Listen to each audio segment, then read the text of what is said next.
नमस्कार साथियों, कैसे हैं आप लोग। आशा करती हूँ कि आप सभी लोग अपने अपने घरों में स्वस्थ और मस्त होंगे। आपने जो पिछली वीडियो में मुझे इतना प्यार और सम्मान दिया, उसके लिए मैं आपका तहे दिल से शुक्रिया अदा करती हूँ और आशा करती हूँ कि आप आगे भी मुझे अपना प्यार और स्नेह इसी तरीके से देते रहेंगे। आपका आशीर्वाद मुझ पे इसी तरीके से बना रहेगा। आपसे एक बात कहना चाहूँगी कि आप जो भी मेरी वीडियो देखें, प्लीज़ आप मुझे लाइक शेयर ज़रूर करें और मेरे चैनल को, अगर आप मेरे चैनल पे नए हैं तो मेरे चैनल को सब्सक्राइब ज़रूर करें। आज का जो मैं वीडियो लेकर के आई हूँ साथियों, वो है प्रॉपर्टी से संबंधित। आज मैं आपको बताऊंगी कि जब भी आप कोई प्रॉपर्टी सेल करें या उसे खरीदें या बेचें, तो आपको किन 7 बातों का ध्यान रखना होगा कि आप भविष्य में किसी विवाद में न पड़ें। जैसे कि आप लोग आजकल देखते ही हैं कि जो प्रॉपर्टी डीलर होते हैं, वो एक ही प्रॉपर्टी को कई बार 1 से 2 लोगों को, 3 लोगों को बेच देते हैं। या फिर हमारी अज्ञानतावश जो है, हम कुछ ऐसी प्रॉपर्टी खरीद लेते हैं जो कि पहले से ही किसी और के पास या तो सेल हुई रहती है, या वो पट्टे पे किसी के पास रहती है, या उस भूमि पे लोन हुआ रहता है। और हम इन सभी बातों का ध्यान नहीं रखते हैं और अनजाने में ही सही जो है, हम ऐसी प्रॉपर्टी खरीद लेते हैं जो कि हमें बाद में जो है बहुत दिक्कत करती है। तो जानेंगे आज की इस वीडियो में कि क्या प्रॉपर्टी को खरीदते समय या बेचते समय किन किन बातों का ध्यान हमें रखना चाहिए। तो आइए शुरू करते हैं आज का ये वीडियो। साथियों, हम लोग जनरली देखते हैं कि जब हम किसी प्रॉपर्टी को लेने जाते हैं, खरीदने जाते हैं, तो हम आंख बंद करके जो है सामने वाले पे विश्वास करते हैं। हम ना ही उसके सही तरीके से पेपर चेक करते हैं। और जब हमारी सेल डीड बनती है या गिफ्ट डीड बनती है, या आप जिस भी तरीके से प्रॉपर्टी को गेन कर रहे हैं, तो जब उसके पेपर तैयार किए जाते हैं तो हम उन पेपरों पे भी ध्यान नहीं करते हैं। साधारणतः ये देखा जाता है कि आजकल आप भी जानते हैं कि कॉपी पेस्ट का ज़माना है। तो उसका एक फॉर्मेट निर्धारित होता है रजिस्ट्रार के यहाँ, या जो भी ये लोग बनाते हैं उनके यहाँ एक फॉर्मेट निर्धारित होता है। उसमें बस वो आपका नाम पता ऐड करते हैं और बाकी पूरा का पूरा फॉर्मेट वही रखते हैं।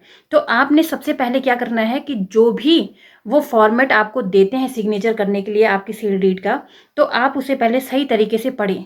आप अपने वकील साहब से कह दीजिए कि आप मुझे एक दिन पहले जितने भी आपने पेपर तैयार किए हैं उसकी एक फ़ोटोकॉपी मुझे दे दीजिए, और मैं इसे आराम से घर में पहले ढंग से इसको स्टडी करूँगा, पढ़ूँगा, और उसके बाद जो है मैं इसमें सिग्नेचर करूँगा। बिना पढ़े किसी भी पेपर में सिग्नेचर ना कीजिए। ये आपके लिए भविष्य के लिए जो है बहुत ही खतरनाक साबित हो सकता है। देखिए, एक तो आप जो प्रॉपर्टी खरीद रहे हैं उसमें जो है पैसा अपना जीवन भर की कमाई जो है इन्वेस्ट करते हैं। उसके बाद अगर गलत प्रॉपर्टी आपको मिल जाती है, या जो प्रॉपर्टी आपने ली है वो आपको न मिल करके वो आपको पता चलता है कि वो किसी और की प्रॉपर्टी है और आपके नाम तो कुछ हुआ भी नहीं है, तो आप जो है हाथ पे हाथ धरे बैठे रह जाते हैं। फिर एक कोर्ट का दरवाज़ा होता है, वो आप कोर्ट का दरवाज़ा जब खटखटाते हैं तो साथियों आप भी जानते हैं कि कोर्ट में सालों लग जाते हैं और सिविल सूट जो है डिसाइड नहीं हो पाते हैं।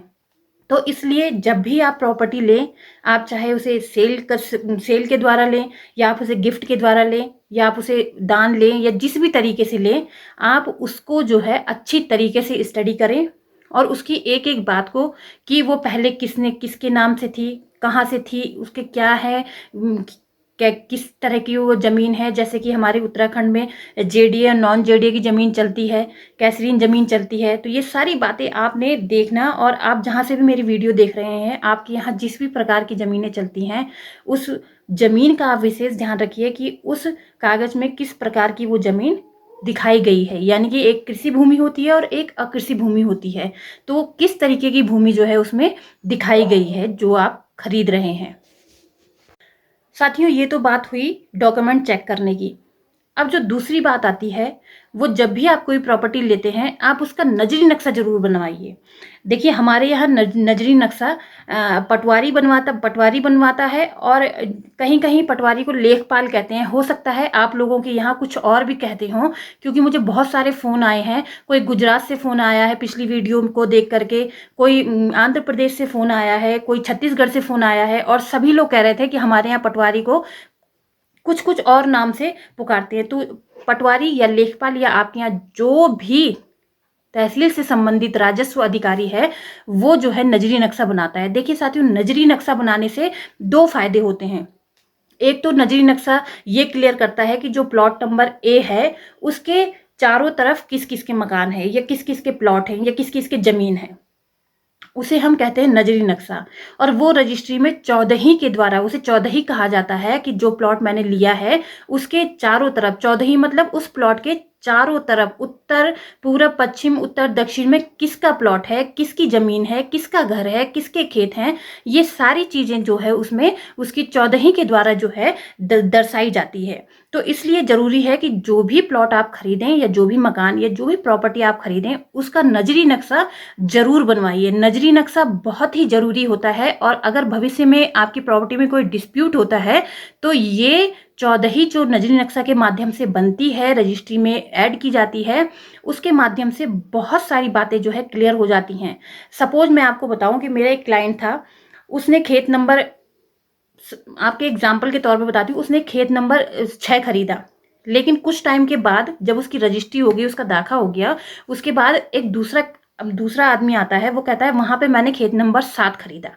अब डिस्प्यूट ये हुआ कि खेत नंबर 6 कहाँ पे हो और खेत नंबर 7 कहाँ पे है, क्योंकि वो दोनों अगल बगल होने चाहिए या आमने सामने होने चाहिए, ज़्यादा दूर नहीं होने चाहिए। तो दोनों की गलती ये थी कि उन्होंने जब भी अपनी, क्योंकि देखिए दोनों अपनी अपनी जगह में सही थे, जो खेत नंबर 6 बता रहा है अपना, उसने भी किसी से खरीदा है, और जो खेत नंबर 7 बता रहा है उसने भी किसी से खरीदा है। तो दोनों अपनी अपनी जगह सही थे और दोनों ने अपने अपने प्लॉट के लिए पैसे अदा किए थे। लेकिन दोनों की गलती क्या थी कि उन्होंने जो है रजिस्ट्री करते समय नजरी नक्शा नहीं बनवाया, और जब उन्होंने नजरी नक्शा नहीं बनाया तो यह क्लियर हो पाना बहुत मुश्किल हो गया कि आखिर खेत नंबर 6 कहाँ पे है और खेत नंबर 7 कहाँ पे है। क्योंकि अगर नजरी नक्शा होता तो अगर खेत नंबर 6 का हम नक्शा देखते तो हमें पता चल जाता है कि खेत नंबर 7 पूरब में है कि पश्चिम में है, दक्षिण में है, उत्तर में है, कहाँ है। तो इसलिए नजरी नक्शा बनाना बहुत ज़रूरी है। आप जिससे भी सेल डीड अपनी टाइप करवाते हैं, जिससे भी सेल डीड बनवाते हैं, उससे ये कहें कि इसमें जो है 14 ऐड करनी बहुत ज़रूरी है, और उसमें जो है नजरी नक्शा का जिक्र भी किया जाना बहुत ज़रूरी है। साथियों, तीसरी बात जो ध्यान रखने योग्य होती है वह यह है कि टाइटल ऑफ डॉक्यूमेंट, यानी कि जिससे आप ज़मीन खरीद रहे हैं, क्या वो ज़मीन वास्तव में उसके नाम है भी या नहीं है, ये देखना बहुत ज़रूरी है। क्योंकि आजकल आप देखते हैं, अभी कुछ महीनों पहले ही ऐसा एक वाकया देखने को मिला था जिसमें वकीलों का नाम भी उसमें शामिल हुआ था कि इन्होंने फर्जी रजिस्ट्री करी है और बहुत सारी ज़मीन की जो है गलत तरीके से रजिस्ट्री करी है। उसमें ऑफिस वाले भी फंसे थे, रजिस्ट्रार ऑफिस वाले भी, उसमें कई लोग इन्वॉल्व थे, कई उसमें वकील भी इन्वॉल्व थे। तो ये सब इसलिए हो पाता है कि हम लोग जो है ध्यान नहीं देते हैं कि क्या चीज़ें हमारे लिए लिखी जा रही हैं और क्या नहीं लिखी जा रही हैं। तो तीसरी चीज़ जो मैंने आपको बताई, टाइटल ऑफ डॉक्यूमेंट होता है कि जिससे हम ज़मीन ले रहे हैं, हम पहले उसके डॉक्यूमेंट चेक करें और ओरिजिनल डॉक्यूमेंट चेक करें। ऐसा ना हो साथियों कि वो आपको फोटोकॉपी पकड़ा दे कि भाई ये अभी फोटोकॉपी है, आप इससे रजिस्ट्री करवा लीजिए, मैं ओरिजिनल डॉक्यूमेंट आपको बाद में दिखा दूंगा या दिला दूंगा। जबकि वो ओरिजिनल डॉक्यूमेंट से किसी और को ज़मीन बेच चुका है, वही वाला प्लॉट जो आपको उसने दिया है। तो ऐसी गलती बिल्कुल ना करें। आप जब भी रजिस्ट्री करें या अपनी ज़मीन को बेचें या खरीदें, तो आप जो है खरीदते समय उस व्यक्ति का जो है वो डॉक्यूमेंट पूरे चेक करें जिसमें कि वो ज़मीन उसके नाम पे है, यानी कि वो प्लॉट उसके नाम पे है। हमारे यहाँ खतौनी होती है, खाता खतौनी, खसरा खतौनी भी कहा जाता है उसे। तो उसमें आप ये देखिए कि उसका नाम वहाँ पे ऐड है कि नहीं है, और उसका नाम जब भी ऐड होता है तो उसके नाम के आगे आप देखना उसी खतौनी में वो खेत नंबर होगा, उस खेत में कितना रकबा या कितने वर्ग मीटर या कितने गज, आप किसी के यहाँ गज चलता है, किसी के यहाँ रकबा, हमारे यहाँ मुट्ठी और नाली चलता है, आपके यहाँ गज चलता होगा, किसी के यहाँ कोई अलग अलग स्टेट में अलग अलग पैमाने हैं ज़मीन के। तो आप ये ज़रूर देखिए कि जितनी ज़मीन आप खरीद रहे हैं, चाहे वो गज में है, चाहे वो नाली में है, चाहे वो मुट्ठी में है या वो किसी और वर्ग मीटर में है, तो उस व्यक्ति के नाम उस खसरा खतौनी में क्या उतनी ज़मीन दर्ज है कि नहीं है। क्योंकि कई बार ऐसा होता है, कई बार क्यों, मैं आपको अपना ही एक्सपीरियंस बताती हूँ। मेरे एक क्लाइंट थे, उन्होंने जब एक ज़मीन खरीदी तो उन्होंने किसी और के माध्यम से खरीदी थी, वो मेरे पास नहीं आए थे। तो उन्होंने क्या किया कि ज़मीन खरीदी उन्होंने एक नाली, लेकिन उनको जो है मौके पे दी गई 6 मुट्ठी। तो आप खुद ही सोचिए, एक नाली और 6 मुट्ठी, उन्होंने पेड किया एक नाली का पैसा और उन्हें मिली जो है 6 मुट्ठी। तो उनके साथ कितना बड़ा स्कैम हुआ, कितना बड़ा उनके साथ फ्रॉड हुआ, तो उन्हें बहुत इस चीज़ से धक्का लगा। तो आप लोगों को ये बहुत ज़रूरी है जानना कि जितने की आप पैसे दे रहे हैं, जितने की डील आपके साथ हुई है, क्या आप उतनी ज़मीन उस व्यक्ति के नाम दर्ज है भी या नहीं। तो सेल ऑफ जो डॉक्यूमेंट है वो आपको चेक करना बहुत ज़रूरी है कि जिससे भी आप ज़मीन ले रहे हैं, जितनी ज़मीन के आप पैसे दे रहे हैं और जितनी ज़मीन खरीद रहे हैं, क्या उस व्यक्ति के नाम उतनी ज़मीन है भी कि नहीं है। तो आप उसकी खसरा खतौनी, खाता खतौनी में देखिए, वो खेत नंबर, वो प्लॉट नंबर चेक कीजिए, और उस प्लॉट नंबर में, उस खेत नंबर में क्या उसके नाम पे उतनी ज़मीन है जितनी आपको वो दे रहा है, ये देखना बहुत ज़रूरी है। चौथी बात जो है वो है स्टैम्प ड्यूटी। यानी कि हम लोग जब भी कोई प्रॉपर्टी खरीदते हैं, तो आप लोगों ने, जिन्होंने भी प्रॉपर्टी खरीदी होगी, वह ये बात जानते होंगे कि उसमें स्टैम्प ड्यूटी लगती है। और स्टैम्प ड्यूटी आपकी प्रॉपर्टी के हिसाब से लगती है, उसकी वैल्यू के हिसाब से लगती है कि उसकी वैल्यू अभी वर्तमान में कितनी है, उस हिसाब से जो है स्टैम्प ड्यूटी लगती है। ये स्टैम्प ड्यूटी को आप सरकारी खजाने में जमा करते हैं। मतलब जो भी आप स्टैम्प ड्यूटी अपनी प्रॉपर्टी पे लगाते हैं, वो किसी को देते नहीं हैं, वो सरकार के खाते में वो पैसा जाता है।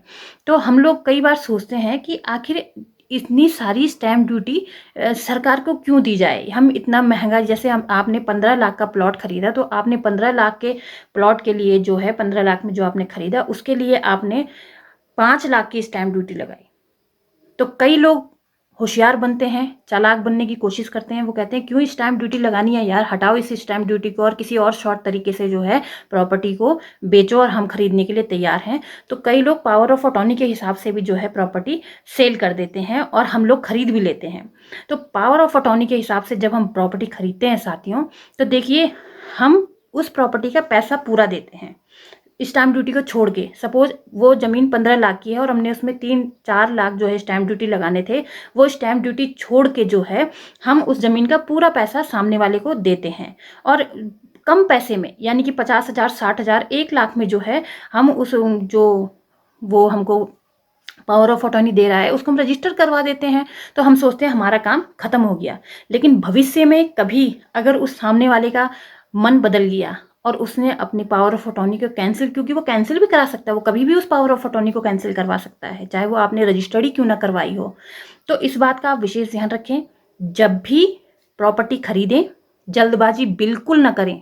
स्टैम्प ड्यूटी बचाने के चक्कर में बिल्कुल ना पड़े साथियों, क्योंकि अगर आप भविष्य में सेफ रहना चाहते हैं, कोर्ट कचहरी के चक्कर नहीं काटना चाहते हैं, तो आप स्टैम्प ड्यूटी बचाने के चक्कर में बिल्कुल ना पड़ें। जितनी भी स्टैम्प ड्यूटी पड़ती है वो सरकार के खजाने पे जाती है, उसे न वकील खाता है, न रजिस्ट्रार ऑफिस वाले खाते हैं, न बीच वाला कोई खाता है।